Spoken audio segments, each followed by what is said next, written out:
Robert and Emery tied the knot 4 years back. Initially, their life together was idyllic.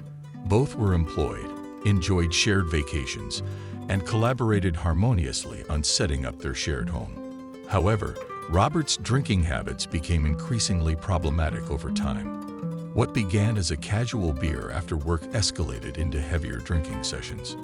Emery particularly dreaded large gatherings with family or friends, as these events commonly triggered Robert's worst indulgences, often resulting in prolonged drinking sprees.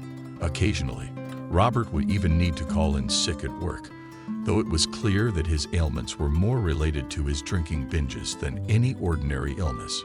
During a birthday celebration at a friend's country house, the situation spiraled. In the joyous cacophony of the party, where alcohol flowed freely, Robert lost all sense of moderation and became completely inebriated by evening.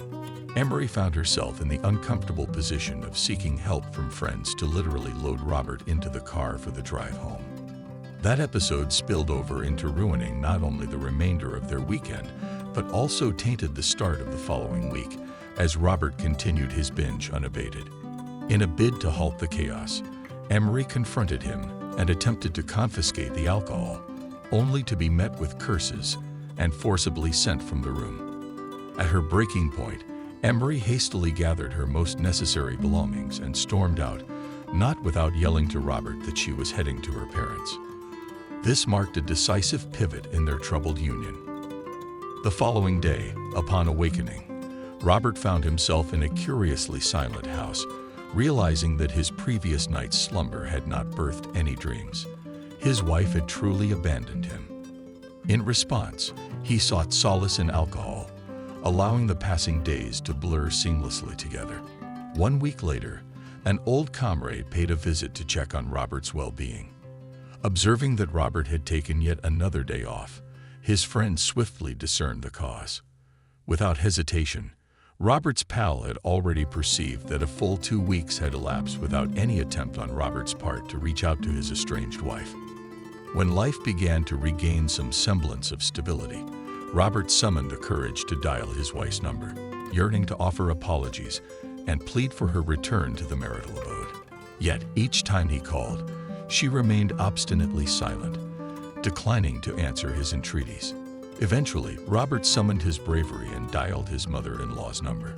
A stern woman, she had long ago cautioned her daughter that such an existence was unworthy of her, insisting that she deserved far better.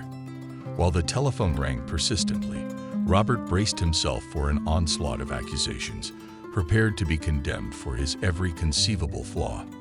However, when his mother-in-law finally answered, she was greatly surprised to hear her son-in-law on the other end of the line, having assumed that she and her daughter had already reconciled, as she had only stayed with them for a couple of days before departing. The woman was taken aback by the unexpected communication. Then Robert decided to reconnect with his wife through mutual friends. He discovered that Emery was residing at a hotel. Once he had the precise location, he went there straight after work. He found her in the hotel's ground floor restaurant, sipping on a cocktail at the bar. "Emery, I finally tracked you down," he exclaimed, genuinely pleased to see her. The woman turned abruptly in his direction, but her interest waned the moment she recognized him. She glanced around as if searching for someone else. "The bottle means more to you than any relationship. You can return to it," she said with a hint of bitterness. Her husband wasn't hurt by her words. He understood her sentiments. He apologized and pleaded with her to give him another chance. Initially, she resisted his appeals, but eventually, she relented and forgave him once again, choosing to return to him. A month had passed since those events. At first, their relationship improved, but then Emery grew distant. The light-hearted conversations and laughter dwindled. They rarely spent weekends together. She mostly went out with her friends.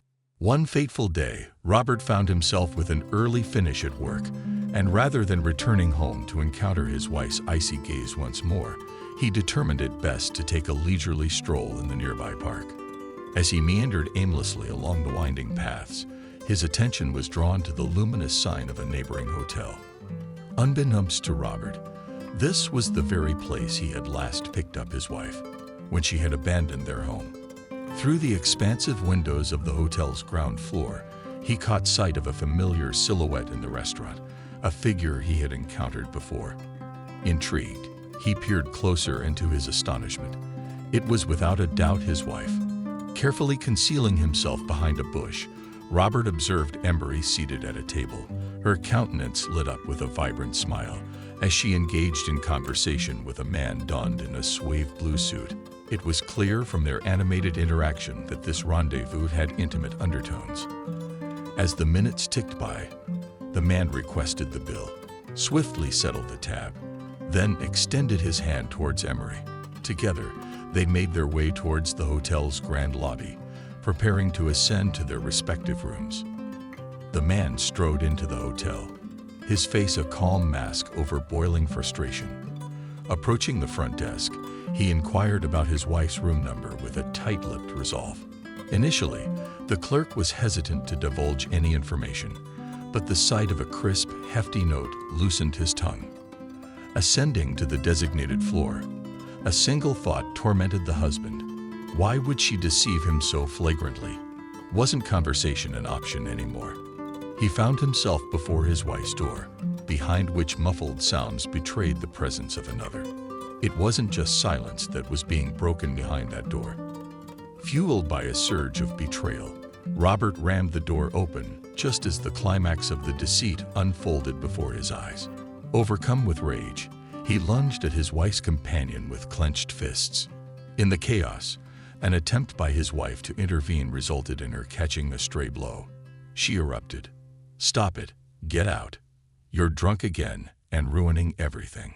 Her accusation cut through the turmoil, yet it was clear she was not in command of herself either. "Oh, that's rich, considering you turn hotel rooms into your personal marketplace," he retorted vehemently. The exchange laid bare the raw nerves and shattered trust between them. Emery and Robert both wanted to split up, and it was mutual. They spent ages in court arguing over who owned which stuff and when it was bought.